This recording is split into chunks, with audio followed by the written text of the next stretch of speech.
오늘 아침 하나님께서 저희들에게 주시는 말씀입니다.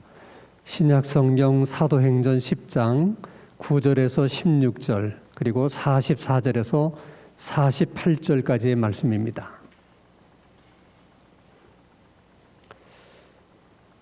신약성경 204페이지 사도행전 10장 9절에서 16절 그리고 44절에서 48절의 말씀을 제가 봉독하겠습니다. 하나님의 말씀을 경청하시기 바랍니다. 이튿날 그들이 길을 가다가 그 성에 가까이 갔을 그때에 베드로가 기도하려고 지붕에 올라가니 그 시각은 제6시더라. 그가 시장하여 먹고자 하매 사람들이 준비할 때에 황홀한 중에 하늘이 열리며 한 그릇이 내려오는 것을 보니 큰 보자기 같고 네 귀를 메어 땅에 들이웠더라. 그 안에는 땅에 있는 각종 네 발 가진 짐승과 기는 것과 공중에 나는 것들이 있더라. 또 소리가 있으되 베드로야 일어나 잡아먹어라 하거늘 베드로가 이르되 주여 그럴 수 없나이다. 속되고 깨끗하지 아니한 것을 내가 결코 먹지 아니하였나이다 한데 또 두 번째 소리가 있으되 하나님께서 깨끗하게 하신 것을 내가 속되다 하지 말라 하더라. 이런 일이 3번 있은 후 그 그릇이 곧 하늘로 올려져 가니라. 44절입니다. 베드로가 이 말을 할 때에 성령이 말씀을 듣는 모든 사람에게 내려오시니 베드로와 함께 온 할례 받은 신자들이 이방인들에게도 성령 부어주심으로 말미암아 놀라니 이는 방언을 말하며 하나님 높임을 들음이러라. 이에 베드로가 이르되 이 사람들이 우리와 같이 성령을 받았으니 누가 능히 물로 세례 베품을 금하리요 하고 명하여 예수 그리스도의 이름으로 세례를 베풀라 하니라. 그들이 베드로에게 며칠 더 머물기를 청하니라. 아멘. 로마의 백부장인 고넬료에게 천사가 나타나서 몇 가지 사실을 이야기해 줍니다. 그 하나는 너의 기도와 구제가 하나님께 상달이 되었다 하는 것이고, 다른 하나는 베드로가 머물고 있는 요빠에 사람을 보내서 베드로를 청해 하나님의 말씀을 들으라 하는 말씀이었습니다. 고넬료는 천사를 통해서 전해준 하나님 말씀에 순종해서 하인들과 부하 중 경건한 한 명, 이렇게 3사람을 베드로가 머물고 있는 요빠에 보내게 됩니다. 여기서 우리가 이제 한 가지 궁금하게 여기는 것은 천사가 고넬료에게 나타났던 시점이 언제였는가 하는 것입니다. 도대체 고넬료가 어디서 무엇을 하고 있을 때 천사가 고넬료를 찾아온 것일까? 사도행전 10장 3절 말씀을 보면 하루는 제9시쯤 되어 환상 중에 밝히 봄에 하나님의 사자가 들어와 이르되 고넬료야 하니, 고넬료가 제9시쯤 되었을 때 환상 가운데 천사를 만났다. 성경을 지금 그렇게 말씀하고 있습니다. 9시라고 하는 시간은 우리 시간을 얘기하면 오후 3시입니다. 그러면 고넬료가 천사를 만난 시간이 오후 3시쯤 되었다. 그 시간을 굳이 밝히는 이유가 뭘까? 그것은 경건한 유대인들은 하루에 3번씩 기도했는데 오전 기도가 아침 9시, 그 다음에 정오 기도가 오후 12시, 그리고 저녁 기도가 오후 3시입니다. 그래서 어쩌면 고넬료가 오후 기도 시간에, 저녁 기도 시간에 기도하다가 천사를 만난 것이다. 그 말씀을 하고 싶어서 제9시쯤에라고 하는 시간을 특별히 말씀하신 것으로 생각이 듭니다. 자, 그렇다면 천사는 왜 하필 고넬료가 기도하는 시간에 찾아온 것일까? 그것도 궁금하지만 더 궁금한 것은 하루에 3번씩 기도한 고넬료는 도대체 무슨 기도의 제목을 가지고 기도했을까? 또 고넬료가 하루에 3번씩 기도한 그 기도의 내용과 천사가 찾아온 이 사실 사이에는 어떤 연관성이 있는 것일까? 아니면 아무런 연관성이 없이 그냥 천사가 찾아온 것일까? 이런 점들도 우리를 많이 궁금하게 하는 것들입니다. 성경에 보면 고넬료는 온 집안과 더불어 하나님을 경외했다. 그렇게 기록하고 있습니다. 온 집안이라고 하는 것은 고넬료의 가족들뿐만이 아니라 고넬료 가정에서 일하고 있는 하인들까지를 다 포함하는 말입니다. 고넬료는 자신만 하나님을 믿은 것이 아니라 가족들을 전도하고 또 자기 집에서 일하는 하인들까지도 전도를 해서 함께 하나님을 경외했다는 것입니다.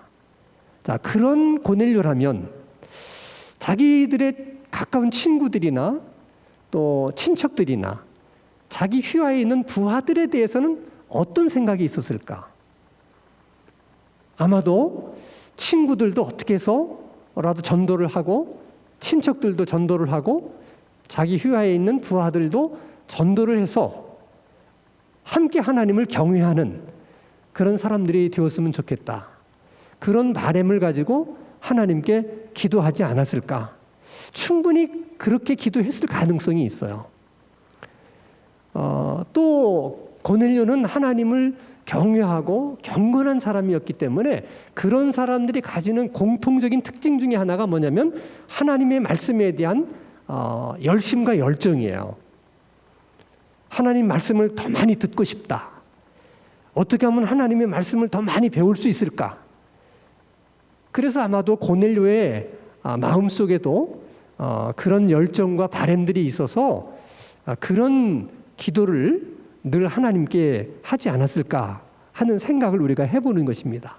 만약에 고넬료가 정말 우리가 생각하는 것처럼 그런 기도를 하나님께 드린 거라면 천사가 고넬료를 찾아온 것은 우연한 일이 아니에요.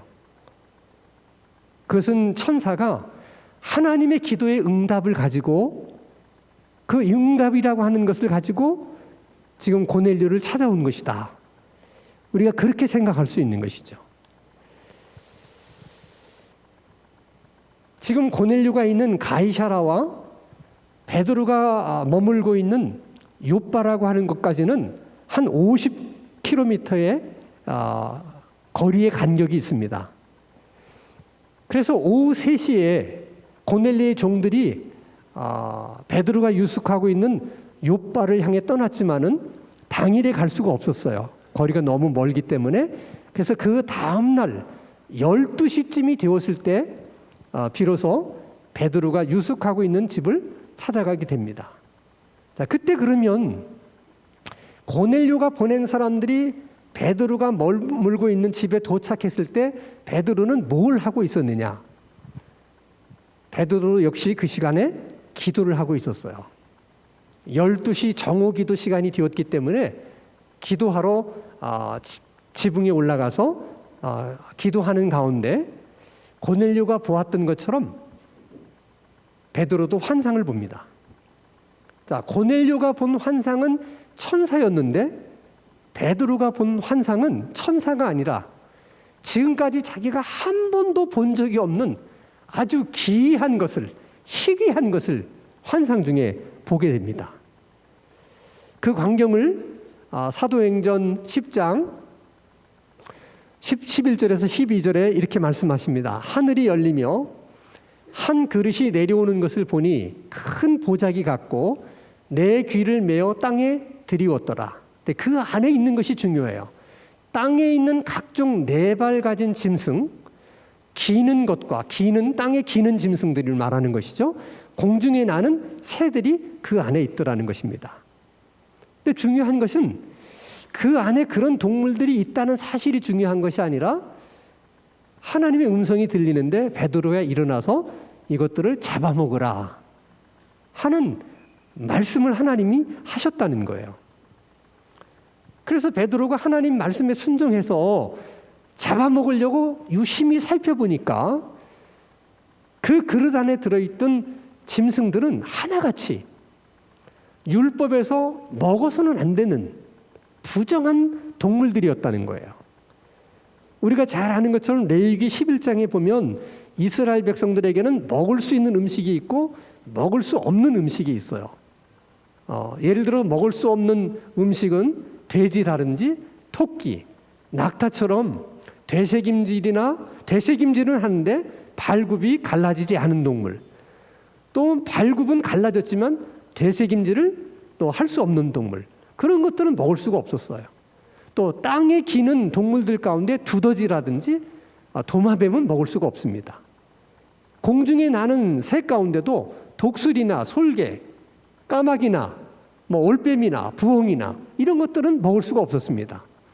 그래서 지금 그릇 안에 담겨있는 동물들이 다 그런 동물들이에요. 돼지, 토끼, 도마뱀. 그래서 베드로가 하나님에게 이렇게 말합니다. 저는 지금까지 한 번도 이런 부정한 음식을 먹은 적이 없습니다. 그래서 잡아먹을 수가 없습니다. 그때 하나님이 아주 베드로에게 있어서는 정말 충격적인 말씀을 하세요. 사도행전 10장 15절 말씀에 또 두 번째 소리가 있으되 하나님께서 깨끗하게 하신 것을 내가 속되다 하지 말라. 베드로의 입장에서는 정말 이해가 안 되는 말씀이세요. 아니, 하나님, 분명히 율법에 하나님께서 먹어서는 안 된다. 이 동물들은 다 부정한 것이기 때문에 너희들이 먹게 되면 너희들 다 부정해진다. 그러니까 절대 먹어서는 안 된다. 그렇게 말씀하신 것들인데 그런 것들을 저보고 먹으라고 하시는 것은 도대체 무슨 뜻입니까? 그것도 이해가 안 되는데 하나님께서 내가 깨끗하게 한 것을 내가 부정하다고 말하지 말라.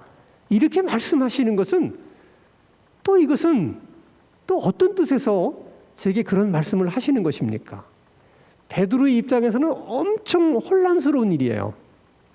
자, 이런 일이 한 번만 있었다면 이거 내가 뭔가를 잘못 본 거 아닐까? 내가 뭔가 소리를 잘못 들은 거 아닐까? 이렇게 생각할 수 있는 가능성도 있는데, 그런데 이런 일이 한 번만 있었던 일이 아니라 3번씩이나 반복된 일이에요. 그러니까 내가 헛것을 본 것이냐, 내가 잘못 들은 것이냐, 전혀 그런 여지가 없는 것이죠. 똑같은 일이 3번씩 반복됐으니까 얼마나 그 사건이 분명한 사건이겠어요. 그게 더 혼란스러운 겁니다. 자, 그러면 혼란스럽기는 사실 우리도 마찬가지죠.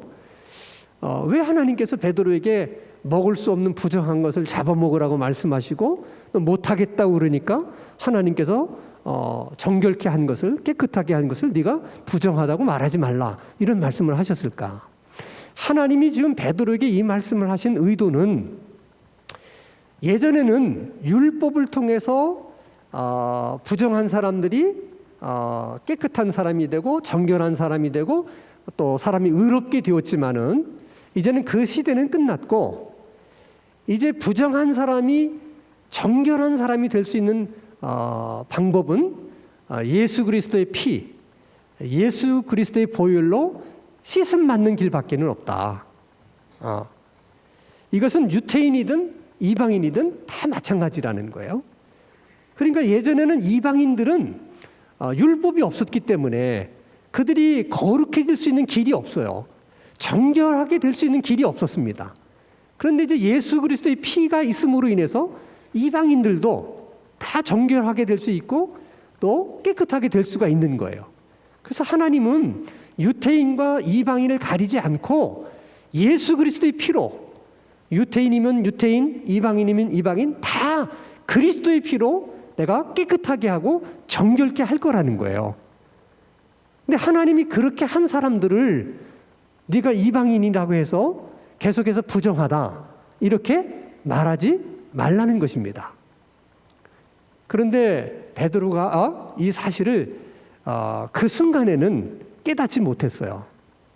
결국은 고넬료의 집에 가서 비로소 하나님이 무슨 뜻으로 그런 말씀을 하셨는지를 그때서야 이제 깨닫게 됩니다. 어쨌든 베드로는 지금 굉장히 혼란스러운 가운데 도대체 뭐야? 하나님이 왜 이런 말씀을 하신 거야? 이게 번민하고 고민하고 있을 때 고넬료가 보낸 사람들이 베드로가 머물고 있는 집에 도착해서 묻습니다. 여기가 혹시 베드로라고 하는 시몬이라는 사람이 머물고 있습니까? 그 음성을 베드로가 들어요. 순간 베드로 머리에 스치는 생각이 있는 거예요.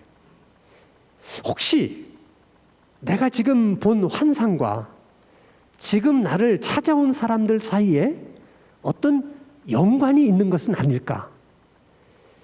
그런 생각을 할 수밖에 없는 것은 그들이 찾아온 시간이, 그 타이밍이 너무도 절묘한 거예요. 왜 하필 지금 자기가 본 환상 때문에 이게 뭐지 하고 고민하고 있는 바로 그 순간에 사람들이 자기를 찾아왔을까? 이게 우연인 것 같지 않다는 생각이 드는 거예요. 그때 성령께서 다시 한번 확인을 해줍니다. 자, 사도행전 10장 19절에서 20절 말씀을 보면 베드로가 그 환상에 대하여 생각할 때 성령께서 그에게 말씀하시되 두 사람이 너를 찾으니 일어나 내려가 첫째는 의심하지 말고 함께 가라. 내가 그들을 보냈느니라. 내가 보낸 사람들이다. 특별히 의심하지 말라. 무엇을 의심하지 말라는 거야? 내가 본 환상과 나를 찾아온 이 사람들 사이에 어떤 연관이 있는 것은 아닐까? 네 생각이 맞다는 거야. 그 사실에 대해서 의심하지 말라는 거예요. 또 의심하지 말라고 하는 또 한 가지 이유는 우리가 잘 아는 것처럼 유대인들은 이방인들과 어울리지를 않았어요. 어울리지 않는 이유는 자기들은 할례를 받아서 거룩한 백성이 되었고 이방인들은 할례를 받지 않았기 때문에 다 부정한 사람들이라고 생각했어요. 그래서 부정한 이방인들과 어울리게 되면 마치 율법에서 먹어서는 안 되는 부정한 음식을 먹는 것처럼, 그래서 부정해지는 것처럼 이방인들과 어울리게 되면 자기들이 부정한다고 생각했기 때문에 부정해지지 않기 위해서 어울리지 않았던 거예요. 근데 지금 자기를 찾아온 사람들이 베드로가 환상 중에 본 부정한 동물들과 같은 부정한 사람, 이방인들이었거든요. 그렇기 때문에 얼마든지 의심할 수 있지 않겠습니까? 근데 성령께서 의심하지 말라. 내가 보낸 사람이니까 따라가라. 그래서 베드로가 제가 베드로라고 하는 시몬입니다. 근데 무슨 일로 저를 찾아오셨습니까? 하고 고넬료가 보낸 종들에게 얘기를 해요. 이때 여러분 중요한 것은 고넬료의 종들이 어떻게 말하느냐, 어떻게 베드로의 질문에 답하느냐 하는 것이 굉장히 중요합니다. 예를 들어 고넬료가 보낸 그 종들이 이렇게 말했다고 한번 생각해 봅시다. 우리 주인님은 가이사라에 있는 로마 사령부의 백부장으로 근무하고 있는 분입니다. 우리 주인님이 당신을 좀 보고 싶어 하니까 우리와 함께 가주셨으면 좋겠습니다.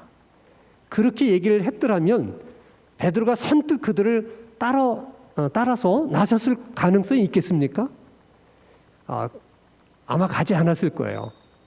근데 이 종들이 굉장히 지혜롭게 얘기를 해요. 자, 사도행전 10장 22절 말씀을 보면 그들이 대답하되 우리 주인은 백부장이고 이름은 고넬료인데 의로운 사람이고 또 하나님을 경외하는 사람이고 유대인들조차도 우리 주인을 칭찬하는 그런 사람입니다. 그런 우리 주인이 기도 중에 환상을 보았는데 천사가 나타나서 욥바라고 하는 곳에 머물고 있는 베드로를 찾아가서 그를 초청해서 하나님의 말씀을 들으라고 말씀하셔서 그 천사가 시키는 대로 저희들이 오게 된 것입니다. 이렇게 대답을 한 거예요. 얼마나 대답을 지혜롭게 잘 했습니까? 이런 걸 보면 여러분, 고넬료 같은 참 이렇게 믿음이 좋고 충직한 주인을 섬기는 종들의 입장에서는 그런 주인을 섬긴다는 게 복이죠. 그러나 사실 고넬료의 입장에서 보면 또 이와 같이 지혜로운 종들을 자기가 데리고 있을 수 있다는 것은 또 고넬료의 입장에서도 큰 복이에요. 이것은 주인과 종의 관계만 그런 게 아닙니다. 자식들의 입장에서는 좋은 부모 만난 것이 큰 복이고요. 부모 입장에서는 좋은 자녀들이 있다는 것이 또 복입니다. 남편으로서는 좋은 아내를 얻은 것이 복이고, 아내로서는 좋은 남편을 얻은 것이 복입니다. 이것은 가정에서만의 문제가 아니에요. 직장에서도 그렇고 나라에서도 마찬가지입니다. 사장님의 입장에서는 좋은 직원들이 있다는 게 복이고, 또 직원들의 입장에서는 좋은 사장님 밑에서 일한다는 게 복이죠. 나라도 마찬가지입니다.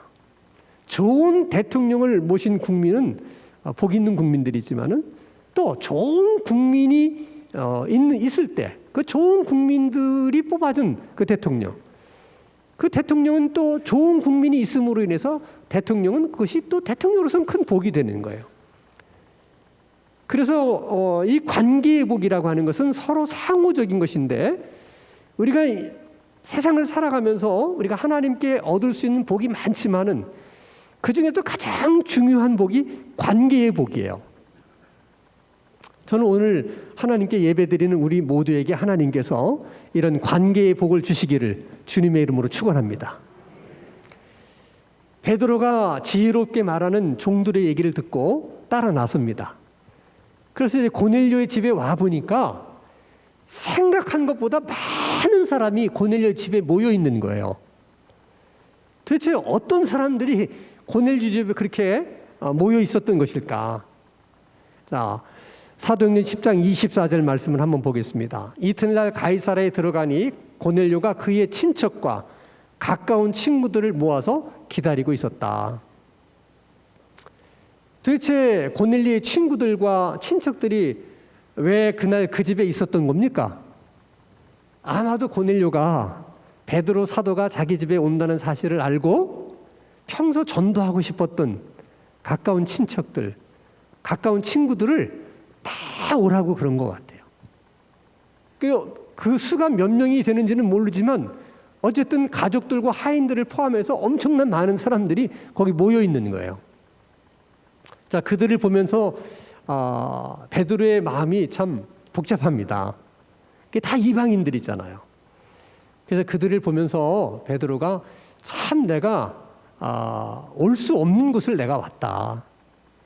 정말 내가 어려운 발걸음을 한 것이다 하는 것을 이제 애들로 얘기를 합니다. 자, 사도행전 10장 28절에서 29절 말씀을 보면 이르되 유태인으로서 이방인과 교제하며 가까이 하는 것이 위법인 줄은 여러분도 잘 알지 않습니까?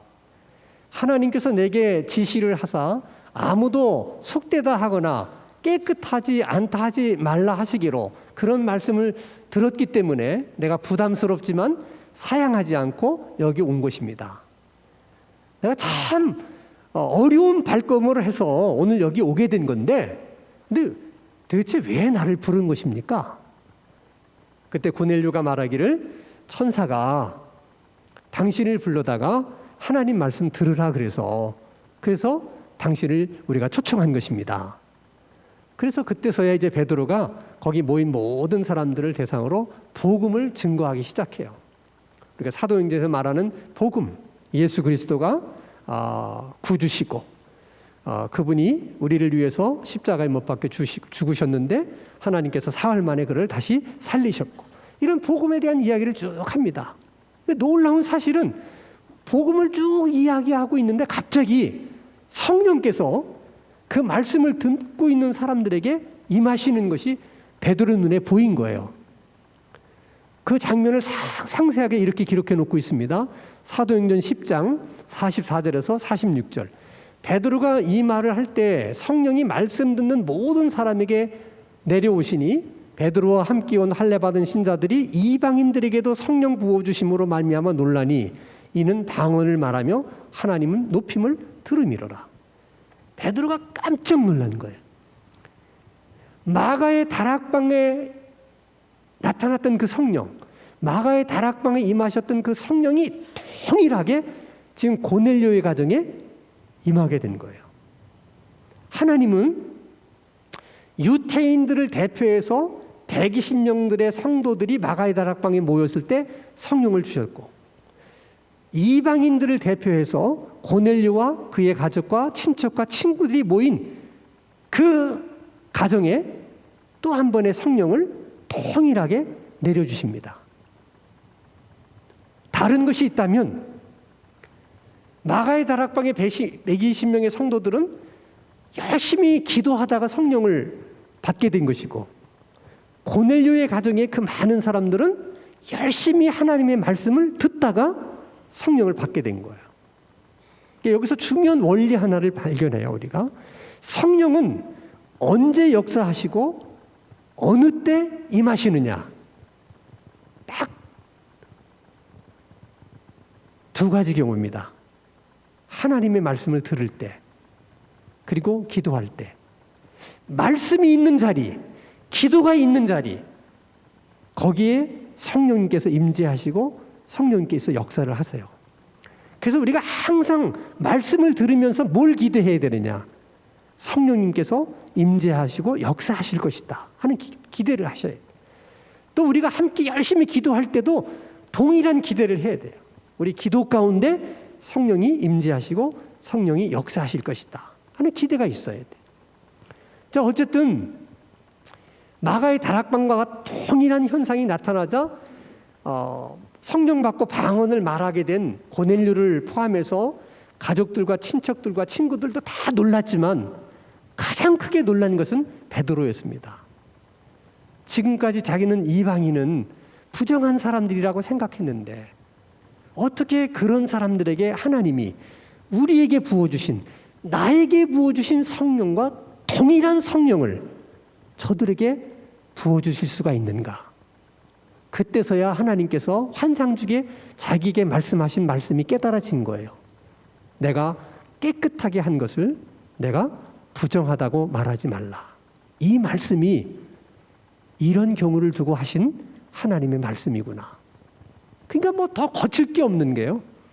이들도 우리와 동일하게 성령 받았으니 세례 받는 것은 너무나 당연하다.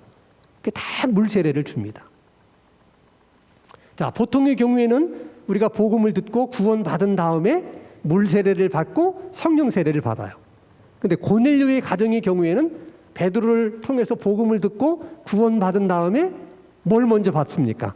성령 세례를 먼저 받고 그리고 물세례를 받는 그런 경우가 된 것입니다. 자, 어쨌든 우리가 지난 시간에 고넬료라는 사람이 어떤 사람이었는지에 대해서 충분히 함께 말씀을 나눠봤습니다마는 오늘 본문에도 보면 고넬료가 어떤 사람인지 그 사람의 됨됨이를 보여주는 아주 중요한 말씀이 한 곳에 나와요.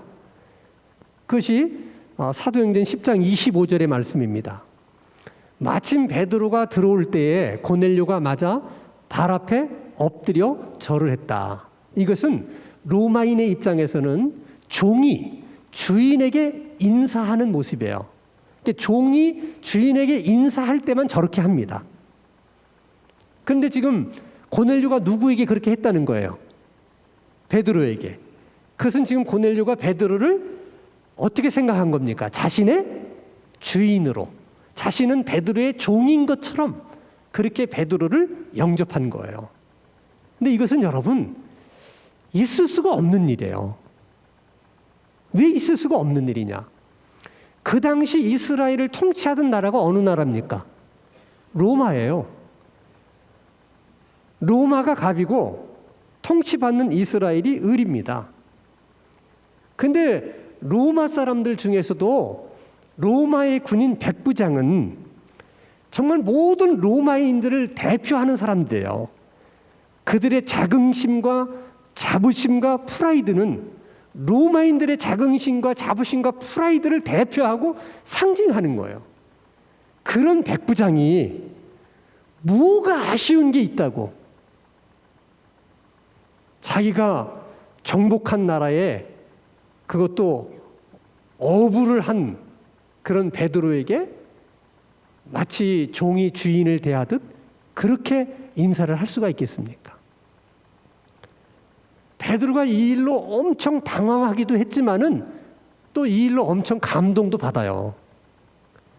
고넬료가 얼마나 하나님의 말씀을 사모했으면 나한테 이렇게 할 수 있을까?